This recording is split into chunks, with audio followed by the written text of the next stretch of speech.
AI करते ही ये गाय बैठ गई। बार बार कोशिश करने के बाद ये गाय खड़ी नहीं हो रही थी, तो हमने बैठी हुई गाय के ही एआई कर दी। इसके बाद इस गाय के भी एआई करनी थी, लेकिन पशु मालिक घर पर नहीं था। उसे फ़ोन करके बार बार बुलाया, लेकिन इस दौरान हम काफ़ी लेट हो गए। पशु मालिक ने आते ही गाय को काबू किया। काबू करने के बाद एआई की, और ये गाय 2-3 दिन से काफ़ी बीमार थी। इसका ऑनर बहुत ही ज़्यादा कोऑपरेटिव था, खुद ही थर्मामीटर लेकर उसका टेम्परेचर देखने लगा, लेकिन ये गाय बहुत ज़्यादा बीमार होने की वजह से नहीं बच पाई, जिसकी हमें खेद है। और ये जो है माउथ गैग बनाया हुआ है ग्रामीण लोगों की तरफ से, आप देख सकते हैं। ये माउथ गैग इसका आविष्कार किया है इस गाय के मालिक ने, और इसका कहना था कि इस गाय के मुंह में ये डालकर अगर इसके अंदर से हाथ डालेंगे तो शायद गाय के पेट में जो कपड़ा है या थैली है उसे निकाला जा सके।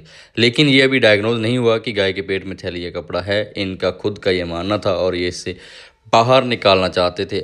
आवश्यकता आविष्कार की जननी है, इसी बात को मद्देनज़र उन्होंने ये पुर्जा बना लिया था, लेकिन अफसोस ये उनके काम नहीं आया, गाय नहीं बच पाई।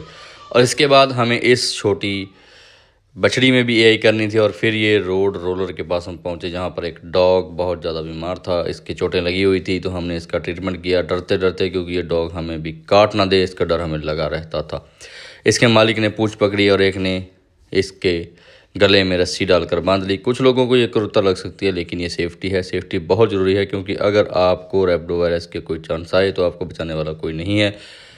इसके बाद इस बछड़ी के भी आई की, जो काफ़ी समय से रिपीट थी, और ये गाय जिसके थनों में थोड़ी प्रॉब्लम थी, इसको दवा दी, और इसके लिए जो उचित सलाह थी जो पशु मालिक को हमने दी। इसके बाद हम नेक्स्ट केस की ओर रवाना हुए, जहां पर जाकर हमने एक बंदे को कॉल की, और उसके आने के बाद वहां पर भी एआई की। इसके बाद हमें एक गाय के थन बंद थे, काफ़ी समय से दूध नहीं निकल रहा था, तो हम गाड़ी लेकर निकले, क्योंकि वो काफ़ी दूर था और सुबह सुबह बरसात भी हो चुकी थी। इस गाय के सींगों को देखकर हम एक बार डर गए, क्योंकि अगर इसके खड़े रहते इसमें टीट साइफन या कटर डाला जाएगा तो ये निश्चित ही हमें मारेगी।